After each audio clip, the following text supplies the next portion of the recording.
What's the best advice that anybody ever gave you, Sister Marta? What was it and who gave it to you?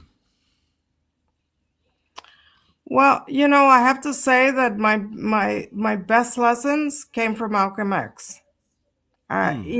I read Malcolm X as a 12th grader.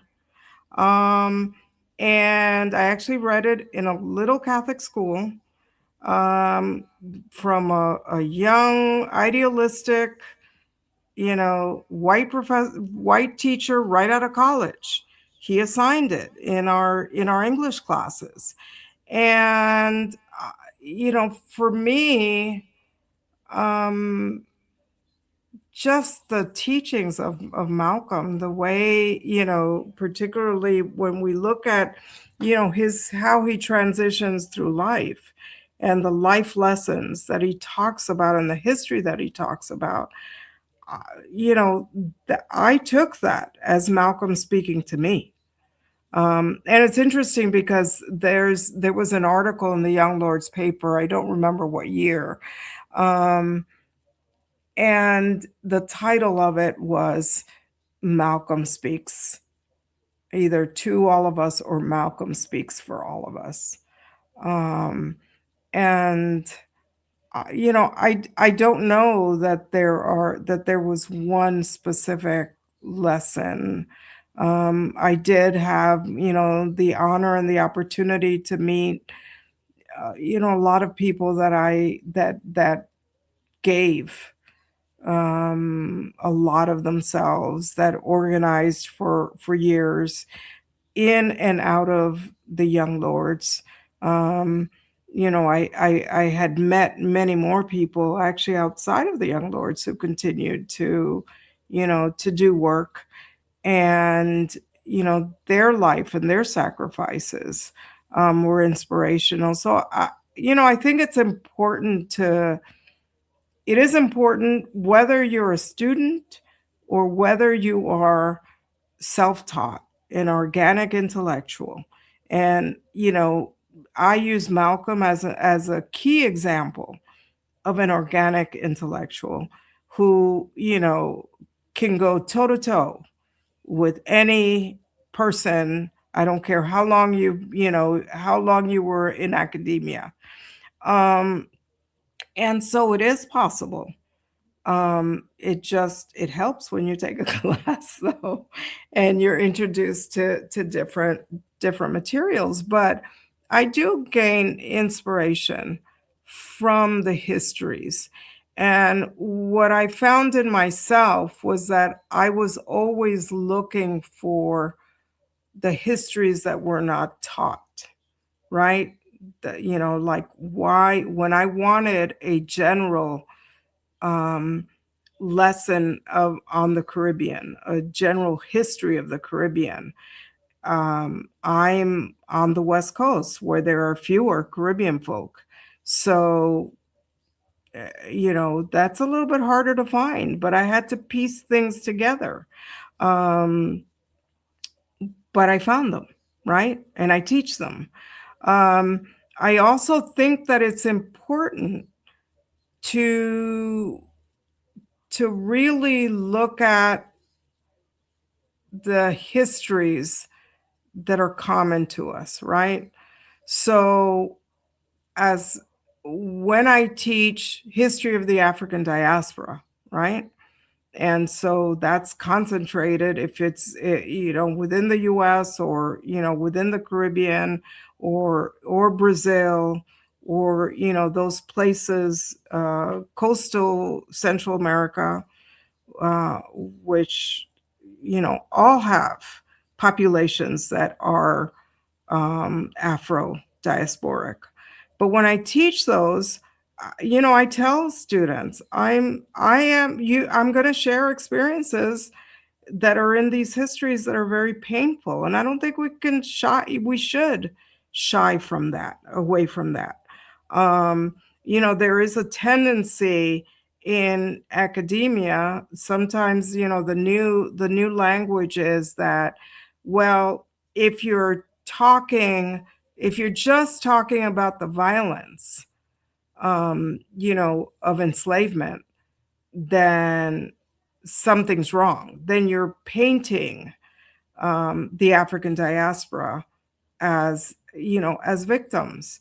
And so my response is no, it's important to teach what, those ancestors experienced, as raw and as violent, as it is.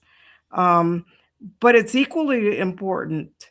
And what I hope to also shine light on is look at how people not only survived, but fought it in the worst circumstances possible. Right. So I think that it is important to learn. I'm learning every day, and to continue learning and to teach. Um, we used to have the mantra that said, each one teach one. And that's a very, very valid lesson. Liberation schools have a history. They, I did as a teenager go to what was considered a liberation school, and I think I was 15. And it was a big deal for my family to actually let me go away, to stay for a week away from home. Um, and so those were important. The Black Panthers had initiated the Panther Cubs, and those Cubs are now old folks, Mm-hmm. but are older, older folks. Those are important, to already, um, give a child this sense of I am somebody. Those were some of the early lessons, the affirmations. I am somebody. People treat this whole, oh, my kindergartner does this affirmations as if it's something new. No, it's been a while. It's been around for quite a while. So, and I am somebody was, one of the first ones, taught. And then also to know that so many ancestors were able to accomplish so many things, not only in the spirit of liberation struggles, but also within medicine. Sometimes having learned lessons on their own or from elders within the community. So there, there's a history of botanical history, of folk medicine history, a formal medicine history that involves, right, people of African descent, that involves folks from all of our communities. And I think it's important to know that, to learn about the early educators, the ones that educated secretly, and the ones that established schools and promoted, um, had the highest possible standards for education. So all of those things, we have those, you know. Um, we have that in our history, and I think it's important for young people and children to know that. If And you were going to give young activists today three books, you have to read these three books. I don't care what else you read, you got to read these three books. What would they be? oh boy, that's a tough one. I've That's a got tough one, right? that's a tough one. But Malcolm X would be one. The autobiography of Malcolm X. I'm not. There are several books of Malcolm X, but or just looking at Malcolm's um, Malcolm's writings and his speeches. So actually, a book just on Malcolm's speeches is, as at the top of my list. Um, I'm thinking. I really am thinking. there's a lot of literature that I like and that I go back to. Um, so also for me, Maya Angelou's "I Know Why the Caged Bird Sings" was an important book. It's not it is political education in the sense that you see how a person transitions.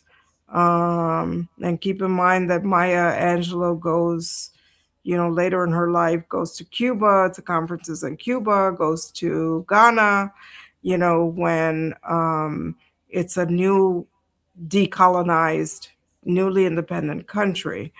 Um, and rather than a book, I have to tell you a poem that has really guided me since the first time I read it, which I'm sure was in high school. And that was a poem by Langston Hughes. And simply the stanza, "Hold fast to dreams, for if dreams die, life is a broken winged bird that cannot fly." And so I actually have that framed in my house because Mm. that, like I said, that has guided me. Um, in that, in struggle, you also have to keep positive. I didn't answer your, it was just too many books. I know. I I have, know. okay, I have several. I have several here that I thought, okay, if I need to refer to something. So I have Left of Karl Marx, which is Mm. the That history of Claudia Jones. Claudia That's an Jones. important, I think, important to know Claudia Jones. This one I just got. I can't say I've read his. I've read a lot of some of the work about him, but this is the revolutionary life of. Oh, and I see that on our screen. It's backwards, but it's the a continuous struggle, which is a great. I think even just that frame, that is what, that's also a super important lesson, is that, and I believe Audre Lorde says that revolution was not made in a day, right? Um, a continuous struggle is that these things that we're involved in, they're continuous. They don't stop. And that Right. it's important to work them in whatever. I am a believer of bloom where you're planted. So if you are a poet, if you're a musician, if you're a writer, if you're a doctor, if you're a teacher, those are all areas that you have an impact. You work in, and you have an impact in. But this is the revolutionary life of Martin Sostre, who's in prison, who really is the early leader of the abolitionist movement in prisons. He is the prison's rights person. He's a jailhouse lawyer who has, I mean, he's in prison and he spends, I don't know, cumulatively, I want to say, I don't know how many years in solitary because he Wow. refused cavity checks. He says, Wow. like, you're going to do a strip search, take, they would, it's meant to dehumanize, right? Mhm. He's in solitary. When he comes out of solitary, they attempt to do another strip search. Like, what, Right. What what could are he you going possibly to find? have? And so he fought that, and he fought it so many, and every time he fought it, he's back in solitary. Mm. Um, he also fought for the rights of Muslim prisoners to have beards and to be able to exercise their religions. And one of the things that I find most fascinating is that he's not a lawyer that passes the bar, but he studied law in prison, right? And he writes um, uh, he writes a case, for the cases that are going to be presented. So in the one that where they are fighting for the Muslim prisoners, he brings as or he requests as an expert witness that Malcolm X testify, and he does. So Really? it's a beautiful story. Martin Sostre is kind of this example of the union of all of our communities. He's a Puerto Rican child growing up in Harlem who, in the early years, is hearing, speeches by, followers of Marcus Garvey and Malcolm X, whose father is a pro independence leader. Um, and he is framed. He had what was called the Afro Asian bookstore in New York. And because it was also a meeting place for activists, he's framed with a drug charge, which even though the key witness who was forced to testify against him, even though he recants years later. So that's a great story and history, and I would highly recommend it. And also it shows you all the transitions um, that he goes through. Um, Wow. I'm gonna definitely check that out myself. yeah, Let me ask you. that Yes, just I'm came sorry. out. Yeah. Oh, okay. Let me ask you this. Now we're gonna get lighter. What Hmm. could you give me a super duper funny moment, unforgettable or very funny moment from your activist days when you were younger? I don't think I have any. Oh, okay. I don't think I have any. I mean, granted, we could. I'm not saying we did party. I don't. I don't know. I do have. No, actually, I have one because I had to take a lot of teasing with some of my college friends at that time. I think my first public speaking, I said "power to the people" more than content. Like every other line, I think I was so nervous that it Right. was "power to the people," and then people would respond, and then I'd say another sentence, and then "power to the people" again. So then my roommate and friends in college who were there said, don't call it a speech, Martha. All you said was "power to the people." But anyway, It's funny um, though. yeah. um, was there any song, poem, or book that got you through really tough times? That you, I know you said the poem by Langston Langston Hughes. Hughes, Would yes. that qualify as that? Yeah, I would say because that's the most constant. And like I said, that was one of the things that I was in one of the part of the literature that I was introduced to in Black Studies, which coincided with also, not only my entry into college, but also my entry into the Young Lords. So that poem has sustained me throughout. And again, I've seen, you know, people die in the process of this, of being a part of this, not only the ones from my childhood, but the ones from my most active days. So, although the Chicago Young Lords did lose more members, more members were killed. Um, um, we lost one member. When we lost that one member, Julio Roldan, um, I wasn't necessarily, that was not one of my closest friends, but I interacted with him regularly because he ran what was our community kitchen, which was, when you came from wherever selling newspapers, work, your meetings, there was always a meal there in that apartment. He shared an apartment with other young lords. So we considered that our community kitchen. And so I remember, I interacted with him the most in that context, which meant that, you know, at least every other day. Um, and so, but I remember, when he was killed, it was very impressive to see, his coffin being carried through the streets of El Barrio.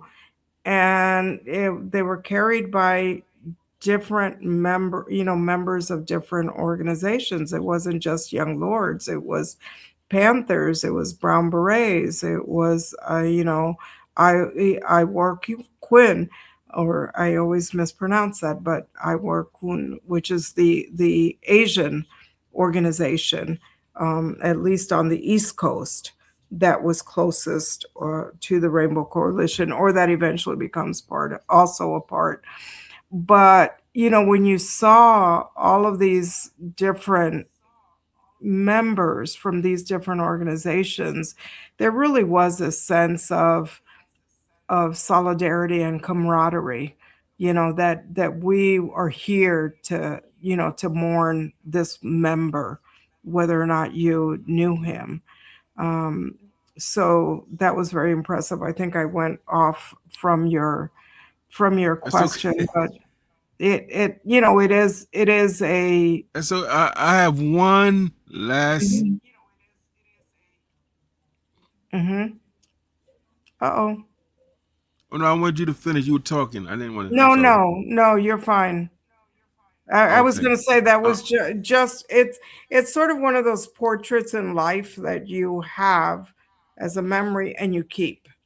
mm, Um, okay. Um, what is one very important skill, organizing skill, that you would tell young people you got to learn? You have to learn how to do this. That you feel is the most foundational and primary.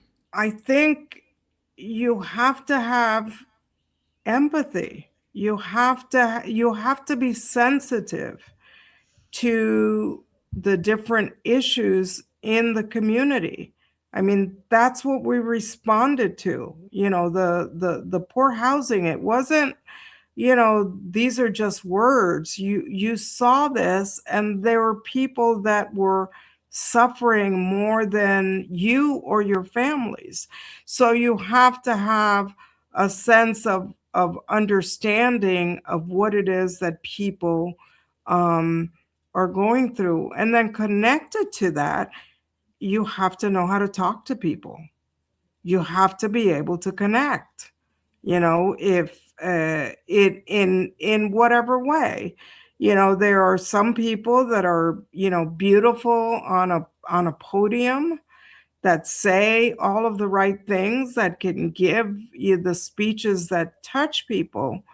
But it's the day to day, it's that personal interaction that you have with folks, which is the way that you are, able to bring members into organization. Sometimes I do talk to younger people who are especially harsh or impatient with other members of our community, be they older members or some of their peers.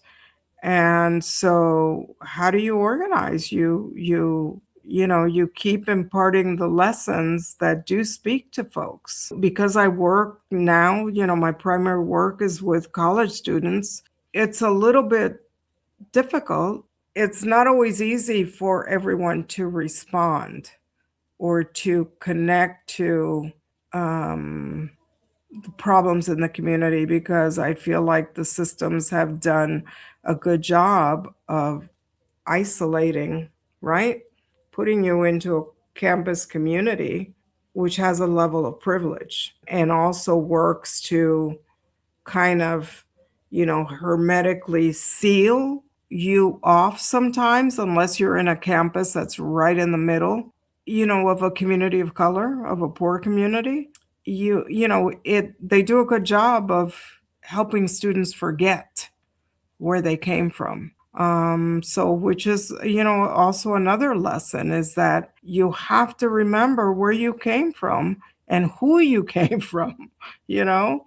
So for me, like one of my biggest lessons in life were the struggles that I saw my mother go through, right? Just as a poor woman of color in New York City who could not speak English. Um, and the tenacity, it was like no matter what life threw at her, and that included the near death of a child twice. Okay, or child, I say child, although it was my brother, he was a young adult. Um, but just seeing her, this idea that she was going to do whatever it took to get beyond that stage. And then also on the issue of race, I have never not identified as a person of African descent, because if I didn't, then I would be denying my mother, my brother, my sister, who are visibly identified more as Black, that I would be, denying my grandmother, my great grandfather. And so, always knowing your roots and embracing those roots. To the folks that I have on a personal basis, been told, well, you have European roots, and I say, why do I want to identify with a history with a colonizer or a rapist? Which is basically, that is the history of the Americas, colonization and rape of people of color. So, I am proud of the history of struggle that all of my ancestors, um, you know, had to, faced and went through. Um, so I think so. As I said, those are the things that have inspired me, that have gotten me through life, and that continue to my, you know, um, to as I age, as I do different things or tackle different problems, I do ask myself sometimes, okay, how would my mother tackle this? How would she face this situation? And so taking strength from wherever it exists in our individual lives. And I do believe that in everybody's individual lives, there are, people that represent strength and inspiration, and histories that represent strength and inspiration. So again, I don't Okay, know if I'm a talker, so I may have that's diverged. perfect, perfect, perfect. I have the last question, and that Uh-huh. is, Dr. Marta Arguello, you've Hmm. come a long way from the little girl in West Harlem, coming from this activist family out of Dominican Republic, being a part of a Dominican organization, joining the Young Lords. You got your doctorate degree, you're teaching, you're still carrying on the work in just a different form. I'm curious to know, I ask every person, every guest I've had, what do you want your legacy to be? So when people think of Dr. Marta Arguello 100 years from now, your name comes up, how do you want to be remembered? What do you want your impact to have been? Um, I think that it would be that I helped that person be a good person. That's what I wanted for my children.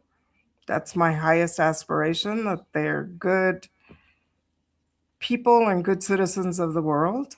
And so my teachings got them there.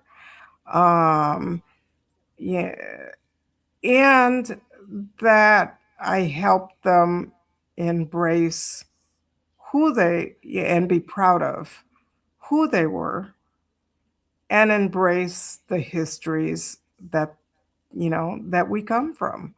So, that's what I see as my legacy, and my that's what I try to live at this point in my life. Um, you know, I don't know. Well, that is a great interview. I thank you for your time. Tell your husband I apologize for taking up your time on a Friday. I No, don't want him mad at me. no, no. Um, but definitely appreciate that. And what I'm going to be doing is chopping this up into smaller segments, putting them on YouTube, and then there's a different set of questions that I might use for a mini doc. You know, but so I'm really thankful to you, not just for this interview, but really for all the work, that body of work you've accumulated over the years. In my own little way, I've tried to uh, be a community activist and educator, and definitely inspired by people like you. Certainly, Brother Malcolm. That resonates with me completely. My father loved Malcolm, told me about Malcolm since I was 3 or 4 years old, and that just put me on a trajectory. So, really thankful to you. Thank you so much. I'll be in touch, and if you want a raw copy of this entire interview, I can send that to you as well. Certainly. Well, thank you. I've appreciated um, this journey through memory lane in some, to some degree. So, and it has been good talking to you, and likewise, I appreciate the work, the necessary work that you're doing, and the fact that I think every generation we have to speak to and adapt to some of the way, the different ways that people learn, and that people, become engaged in making this a better world, engage and struggle. And so I do believe that, that you're doing that. So thank Thank you. you. And also, my lovely queen is also over here on the side uh, doing what she's doing, and she wanted to say thank you too as well oh, for the thank you. work you've done.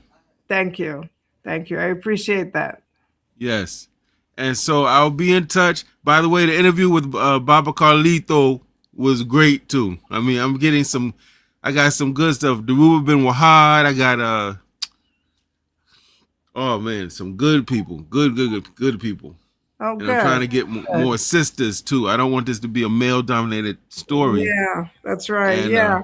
I've known so, Carlito since he's 14 or 15. So he was one of the wow. babies. He was one of the babies of the organization. We had a little group that was, so young, but so committed. And just Mm, as a final thought, I do have to. One of the most admirable things I think about the Young Lords is that, that idea, the not idea, the fact that folks being so young be willing to sacrifice. Now granted, I have to make it clear that we are in a different stage historically right now in terms of, and politically, so that I'm not gonna say completely like, you know we you have to respond to the historical moment, you know and you have to be conscious of what it is, what you're facing, and what, like, how to challenge, I guess, is what I'm trying to say.